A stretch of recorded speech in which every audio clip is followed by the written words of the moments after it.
This is The Righteous Edge with your host, Jack Bravo, where we are unapologetically Christian and uncompromisingly masculine. Today, I want to talk about somebody who everybody knows because of his wild antics, especially recently, especially on Twitter as well. His name is Kanye West. And this is where I want to talk about how Kanye West is crazy, but on some topics, he's absolutely right. And we're going to get into that. But first, before people just think that I'm just jumping on the Kanye West bandwagon, I want to say some things that I disagree with Kanye West that he did recently.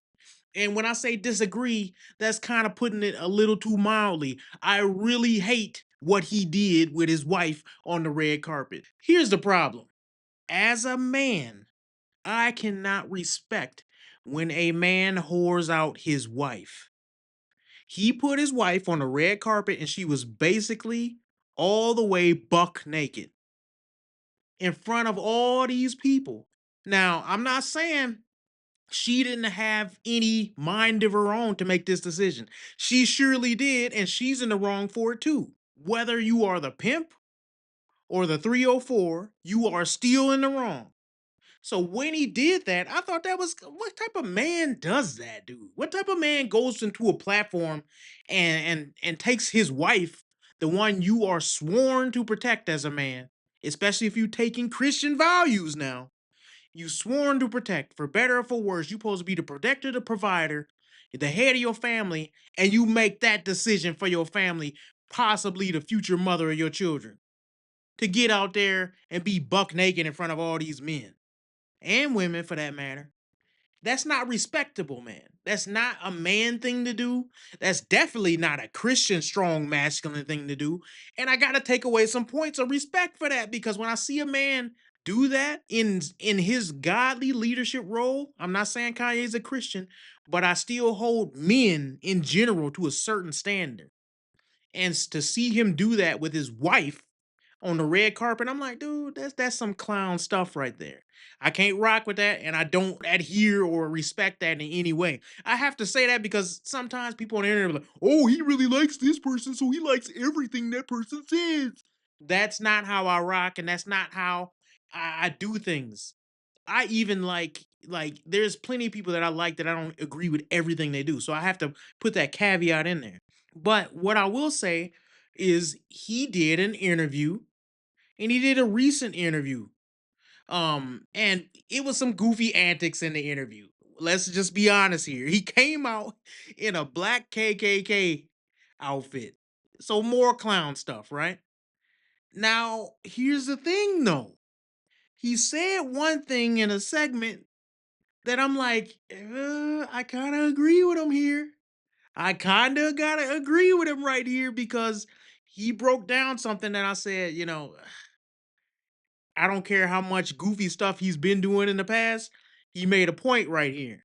So let's just pull up this YouTube video with Kanye West and DJ Academics, the interview. And you want me to play it now? I can play it now, Mr. Producer. All right. Come to you, they said, Ty, you have to denounce Ye publicly, or we're going to drop your artist, Leon. We're going to cancel all your tours. So they on some mob. So it's dying. You know what I'm saying? They up here threatening, stopping their money. This is real life off of a statement, off of me wearing a pain, off of me wearing they pain. But they playing, turning up, promoting, and making money off of our pain. But if I wear a piece of their pain, then they're going to threaten to destroy everything moving, everyone around, destroying people's lives. We're going to destroy Leon's life. Leon did that whole Scissor album, and now we're going to destroy his life if you don't denounce this man's tweet. Let me pause it right there. All right. So what he's saying is he and a lot of people were told to by the media to straight up denounce him. because of some of the things he said about Jewish people and Jewish culture and Jewish customs and how he believed that Jewish people ran the hip hop industry.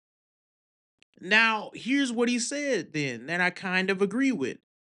He said when he wore something, whether it was a mustache man symbol, which I think is crazy to be wearing, but he wore something with the mustache man symbol on it, and then people said we got to denounce him, we got to get him out of here, we cannot abide by this. And he says when I'm wearing their pain, they told him to shut up. But then the music that they're pushing, when they wear our pain, they get money from it. And I kind of thought about that and I said, you know what? There is something to that. Not against necessarily the Jewish people, but there's something to it that speaks inwardly to the black community. Because here's the thing, and goes into my philosophy. I don't give anybody power over me. That's something my father taught me. This is why I don't give any respect to racist people. This is why I don't give any respect to there's institutions of power and people oppressing me. I don't believe that because I don't believe anybody's better than me. I don't believe anybody's smarter than me. I don't believe any group of people can hold me down if I don't want to be held down. I'm much too strong to be held down by anybody. And so, because I believe that, I don't believe that somebody can just take power and push me down no matter what. So when you look at what Kanye is saying, it made me think, why is it that we as a black community allow people to take our pain, right? They make songs and we as a community make music about shooting each other up, killing each other, twerking. I'm going to read some lyrics in a second. And people take that and they make money off of it. But do you see the Mexican people talking like that about Mexicans? Do you see the Colombian people saying, I'm going to go and kill another Colombian and make a whole song out of it? Do you see the Asians, the Thai, the Chinese, the Japanese saying, I'm going to kill a Thai, a Asian, a Japanese person?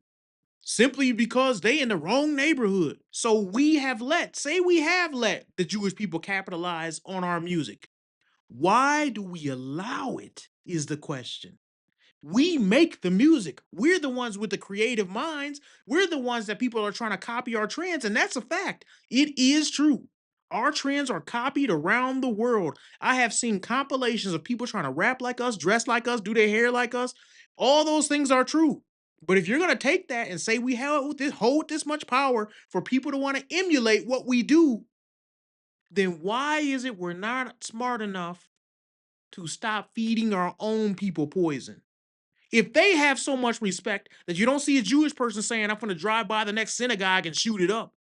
You don't see that. Oh, they'll shut that down real quick. When you talk about the mustache man, they shut that stuff down real quick. But when it comes to the black community, we totally fine with people making a buffoon of us. We totally fine with somebody clowning on us because we clown on ourselves. So let me just go a little bit deeper into this for those who don't believe that we clown on ourselves. Well, before we even get into that, because I got some, it's gonna be hard for me to get through some of these lyrics when I do read them. But is what Kanye said about Jewish people running the music industry true? Is it true? I would have to say that that is some truth to that. But I would say you should also look inwardly for that as well. And if you say, what's why do you assume that to be true? Well, look at some of the most big players in the hip hop community. Leor Cohen, former Def Jam and YouTube Music CEO, one of the most powerful and influential executives in the hip hop history. As former head of Def Jam and 300 Entertainment, he played a crucial role in the careers of Jay-Z, DMX, and Kanye West. Now is YouTube's global head of music, and he has massive control over streaming landscapes. Rick Rubin, why is he powerful? A legendary producer and label executive. Rubin co founded Def Jam with Russell Simmons. He helped launch the career of Run DMC, LL Cool J, and Beastie Boys. Paul Rosenberg, Eminem's former manager and Shady Records CEO. He's Eminem's longtime manager and former Def Jam CEO. Rosenberg has had major influences on hip hop for over 2 decades. He's instrumental in the careers of people like 50 Cent. Can't even pronounce this next guy. Steve Rifkind, founder of Loud Records and SRC Records. Why is he so powerful? Rifkind was behind the rise of Wu Tang Clan, Mob Deep, and Big Pun. His marketing strategies and his street team revolutionized hip hop promotion. Todd Miskowitz, co founder of 300 Entertainment. I'm reading all the John Schetzer. All these people are all Jewish executives and they run some of the biggest corporations in the hip hop industry. Is that wrong for me to point out? So what should people do with that information? Should they say, "Oh well, it's the evil group of people that's running everything and that's why their whole group is not to be trusted?" No, I don't believe that because I honestly do believe if we were on top, we would be doing the same thing. I believe if Asians were on top, they would be doing the same thing. There is nothing intrinsically evil about any one group of people. But if you want to see where Kanye West is coming from, he does have a point that this group of people is running things in the hip hop industry. But I'll say to that, what do you learn from that? As a black community, the thing that we should learn is not only should we be running our own stuff, but when we do run our stuff, that let's not copy how other people have run it who don't care about us. Let's run it in the way that it should be ran. Right? If we have a music industry, we shouldn't be doing drill music and talking about twerking and all this goofy stuff that you see everywhere. We should do it differently because we have respect for our own people. You don't see them doing that to our own people, but they get us to do it.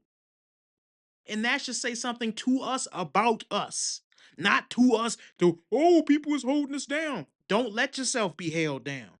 That should be the lesson. And to those who think, oh, we not holding ourselves down. It's other people that make us look bad. Uh no, because let's just read some of the most popular stuff out right now. What are the lyrics that we are putting out there? What are the things that we're having our children listen to? What are the people that our kids look up to? What's the songs that's going on out there that's popular? Well, let's just read one of the most popular song lyrics of the day from one of the most popular artists of the day. If you want to pull up a picture of Sexy Red. First of all, the name Sexy Red should tell you what you need to know about this person. Red, she has a song called Pound Town. You can pretty much guess what that means. Sexy Red's song Pound Town has achieved significant commercial success.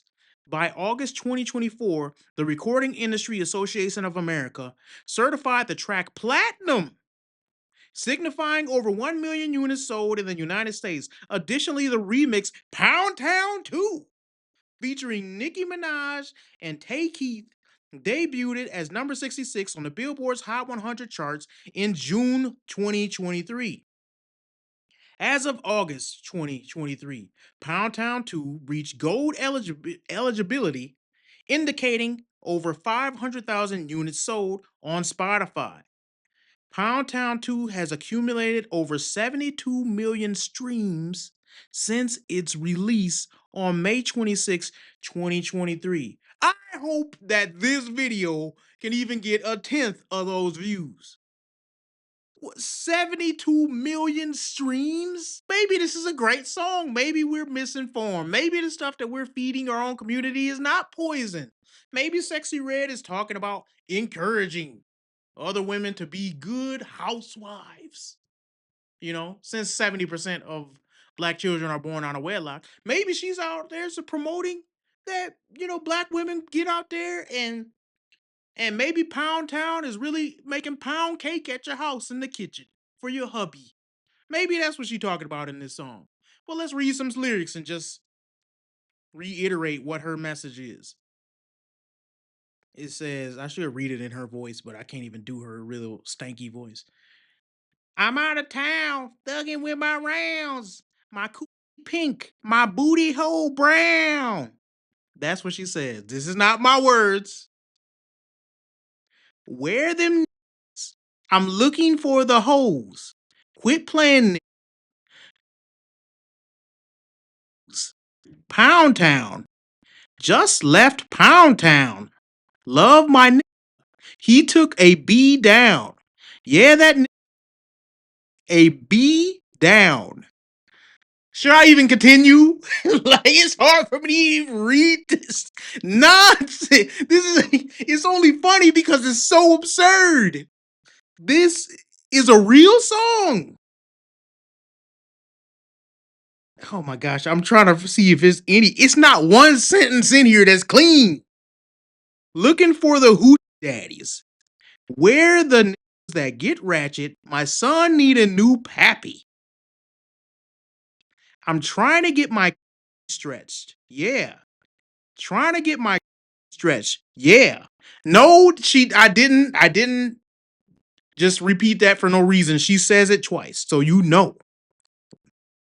You know them dreadheads do it the best. Oh yeah. I'll stop right there because that pretty much you get the point, right? This is the songs that our kids is listening to out here saying, "Ooh, I want to hear some sexy red." It's actually a viral video right now of some like little toddlers. I don't know if they like, I don't know, being watched by somebody or something, but they all singing this song and they know every lyric. They know every lyric to this song. Some little 3 and 4 year olds. Now, I would laugh, but that's not funny to me because we can laugh as adults. But what do you think goes through a child's mind when they talking about trying to get my stretched? That's sick to do to somebody. That's sick to put that out there to our own community, knowing that kids listen to that. There's nothing in that song that's not degenerate. There's nothing in that song that's self-reflective that say we can do better as a community. Nothing. Like, it's almost embarrassing to read this. So if you think I'm just picking on the women, the boys, the men, they ain't doing much better. It's a song right out now by called OD Crashing. If you want to just pull up the picture of Baby Kia is his name. How creative. Baby Kia. OD Crashing by Baby Kia. Okay, so here's the thing. I went and looked up this music before I even, cause just to make sure these songs are real and stuff like that. I listened to the whole song. And I have to say this, and some of y'all just thinking I'm just gonna say this just because I'm just, trying to downplay the young man's talent. I'm really not, because this must be said for anybody who goes and looks up a song like this. This dude sounds like a adolescent crackhead. And not only does he sound like a crackhead, he sounds like a special needs crackhead. Like a special needs child just wandered around and found some crack and decided to OD off of it before making a song. And I'm talking about he's screaming in the mic. It's not even a song, really. It's like, I don't even know. I like rap music. I'm not one of the people. I'm not one of these uppity Negroes that don't like rap. I like rap. This made me hate rap. I listened to the song and I was like, he's not even on beat, man. He's not even on He's not even on beat. He's just saying words with a beat in the background. And not only is he just saying, he's screaming it. Da, da, da, da, da. That's what he sound like. It's terrible. So I'm gonna read some of his lyrics. I was triggered by that. It says, and this is like the intro. So I'm just gonna read them. Cut out that eye. That over with. Tried. Thought I was lacking. Walking down Cleveland.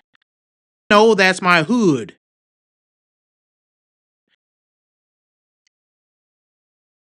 No, I got some big S. Extra bullets in my jumpsuit too. Walk around this bee like Mega Man. And free TK. Own blood.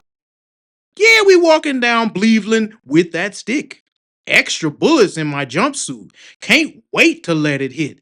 V12 barking down the street. You know that BK pull off smashing. Shoot the cameras out. Then walk them down. Nobody knows what happened. Lakewood. I don't know why he dissing. Mari, like we don't know where he stay. Fully Drake. Bump out the G. A. Slide the parts right, no plates.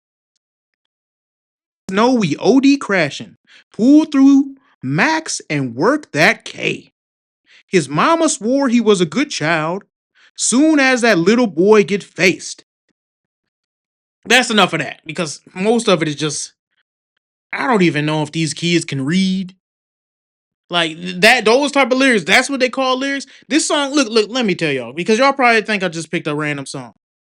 That video, his music video, not his streams, not his album, none of this stuff. He has 24 million views on that video. 24 million. Just give me 1 million and I'll be pretty good. We have a sizable audience. Give me 500,000 and I'll be all right. This man has 24 million talking about whatever he was saying. I don't even know what he was saying. He even speaking English and I'm reading it. Bullets and jumpsuits and lacking and walking down people. What is this? All of it is just violence. It's violence. I know what he's trying to say. Fully Drake, I know what he's trying to say. He's talking about a fully automatic weapon. I know what he's saying. But the thing is, it's not even like in no musical poetry, typical rap artistry. It's just trash. And the thing about it is, you got to ask yourself, why do we as a black community push this? We're the innovators, right? We're the ones who decide who gets famous. Just be real. You can say, oh, the Jewish people are the ones who select the artist and they push this nonsense. Why do they keep making it then? Why? We have a decision to make as a community. What are we going to push? And if we can sit here and blame somebody else and act like they got all the power in the world to push or not push us, to promote or not to promote us, to make somebody big or to make them small, then why are we so weak to be controlled that easily? So they can just wave some money in front of us, wave a fancy watch in front of us like this, and we just jump. If we're that stupid, we deserve to be in this position. If we're smarter, which I believe we are, if we're innovators, which I believe we are, if we're the creators of the best type of music and the best type of genres of music, I believe we are, then there's no excuse for putting out this garbage. We created jazz, rock, hip hop, R&B. How can we create that stuff come from the some of the best musicians in the world that the world will ever see and then put out garbage like this and then just say, well, that's just the way it is. It's the Jewish people. No, it's not the Jewish people. It's us. Make your own record label. Build it up yourself. Push something good. And guess what? It's a catch-22 because say you make your own record label and people don't buy that music. Say they don't like it. That says a lot about our community and the state that it's in if we make good music and people don't buy it. You can't blame nobody else but us. And here's the other thing. I'll say a lot of the situations that we're in are for two reasons, and one leads to the next.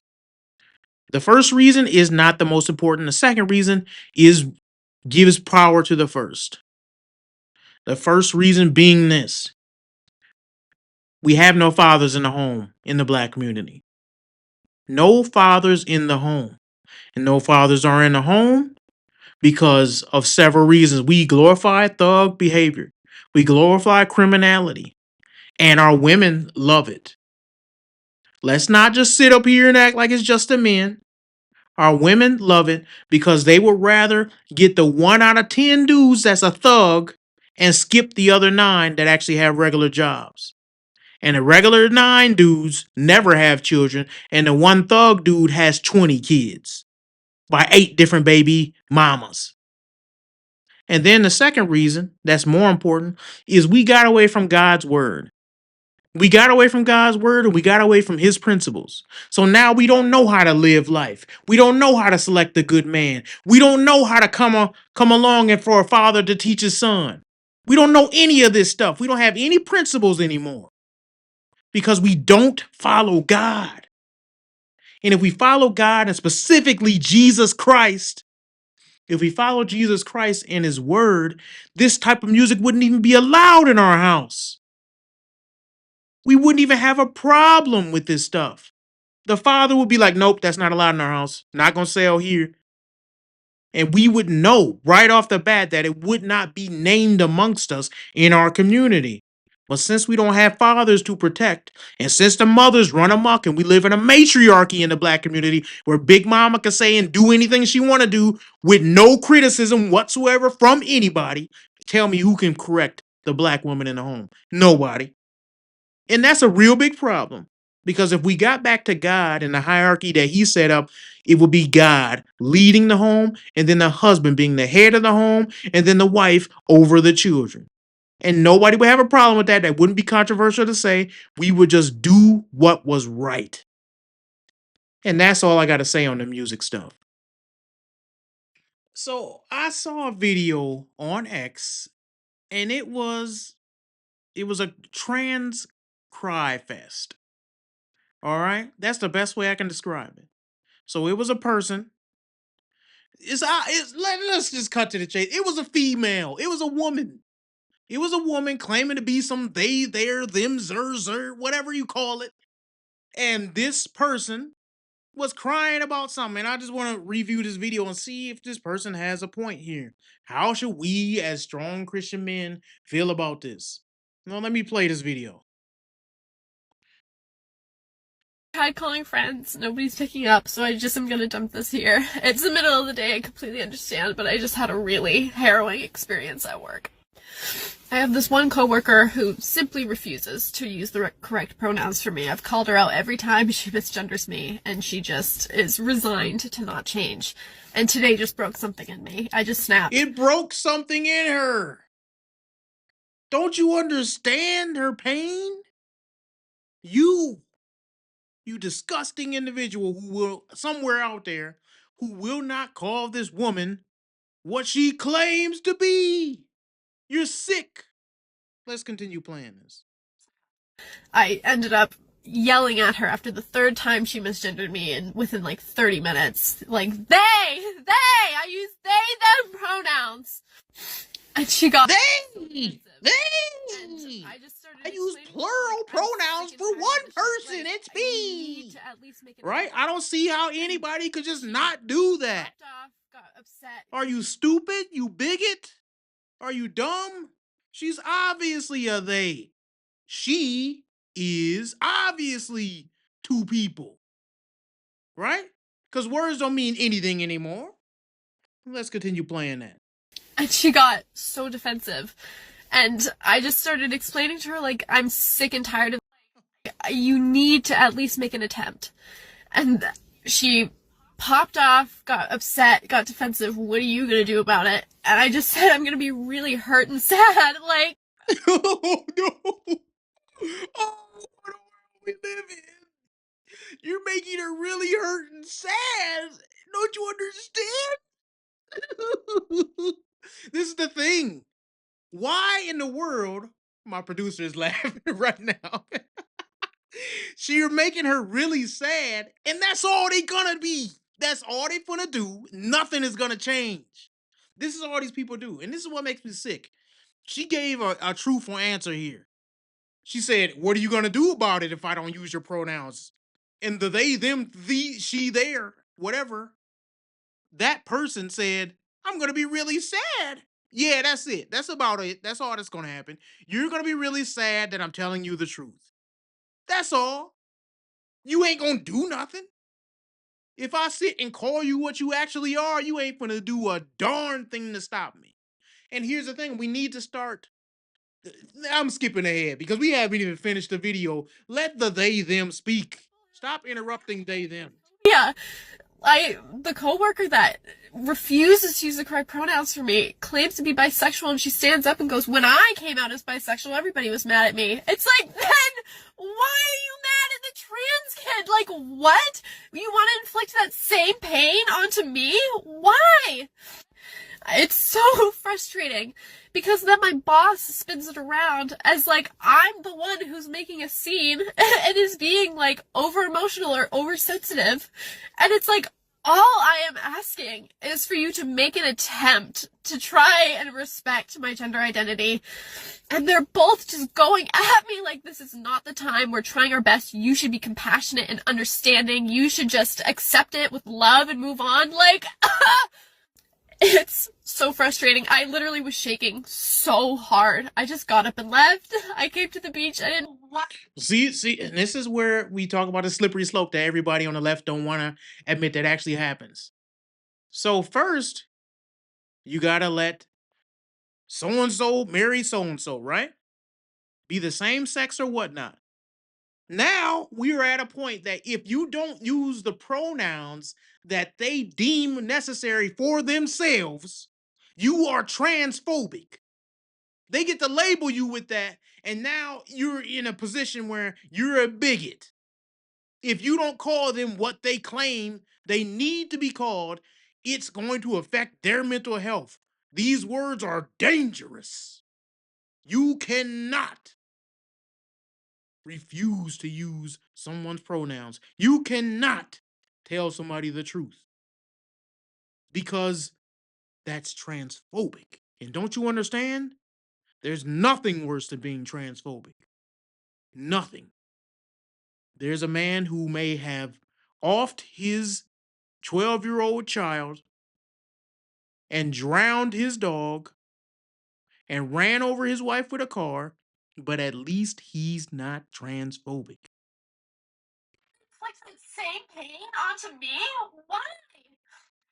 It's so frustrating because then my boss spins it around as like I'm the one who's making a scene and is being like over emotional or oversensitive.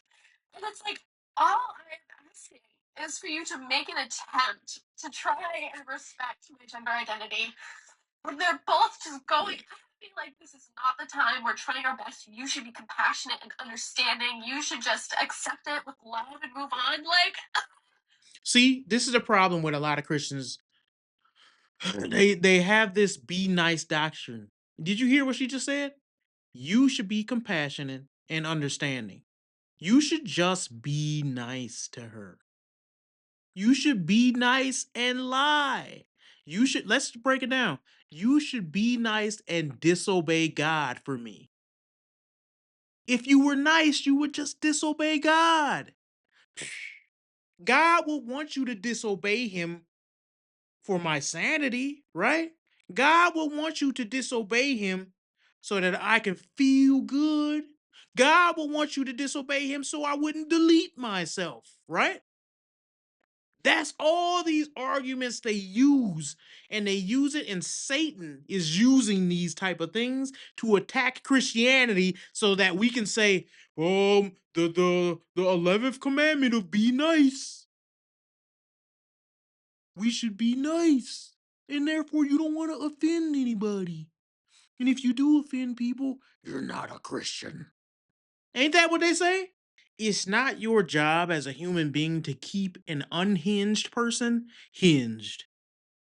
It's not your job to keep an insane person sane. If they think that the hardest thing throughout their day is somebody calling them the accurate pronoun to which they were born as, then their life is too darn easy. If you go through life crying about somebody calling you things you don't want to be called, guess what? The world is way harder than that when you actually live life. And part of the problem is this: it's Christians that make this stuff crazy. Christians that let people get out of line with this nonsense. Because if we actually stood up against it, it wouldn't exist.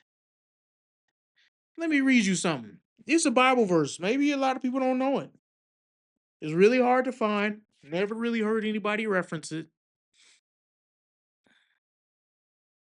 Exodus chapter 20, verse 16. Thou shalt not lie. That should be pretty simple. Don't lie because God says do not do it. It doesn't matter whose feelings are hurt. People should not lie. Christians, especially, should follow God's commandments and not lie to people. It is against my religion to lie. Now, if somebody wants to insist that I use their pronouns, I'm still not going to use them. I'm just going to call you by your last name because I'm not going to lie. And if your last name is Berkowitz, then that's what I'm going to call you. And that way you can't say I'm being rude. I'm just not playing by your stupid little rules because I'd rather serve God than man. And I'm not going to sit over here and obey man rather than God and sacrifice my religion on the altar of niceness. We talked about in the last episode the difference between niceness and kindness. It's nice for me to lie to somebody and say, hello, sir, when I know it's clearly a ma'am. It's nice for me to do that. But I'll tell you what's kind, saying, excuse me, I just can't use your pronouns because that would be lying to you, and it would be against my God to lie to you. But I will refer to you as your last name because I know that you might be going through some internal crisis or something right now, and I don't want to offend you, but I'm going to use your last name so that we both don't have to go against our own beliefs. Who would be unsatisfied with that but an unhinged person? And if they unhinge by that, let them be unhinged. And if they want to hold you hostage by saying, if you don't do it, I'll delete myself. I'll take 2 pew pews and delete myself. They want to do that? It's not on you. Because you got to follow God rather than man. And part of the problem with Christianity is we gotten so weak and so soft, and we don't have any principles, and we don't stand up for what God said. So then when we finally do stand up, now we too mean because we haven't done it for such a long time. And because of that, that's why we got idiots like this walking around telling us how we better talk. If you find anything that we say interesting, keep watching The Righteous Edge. We have big plans for this platform. We want to do interviews and debates. If you want to reach out to us, we would love to interact with you using our email. This is Jack Bravo, and I'm out.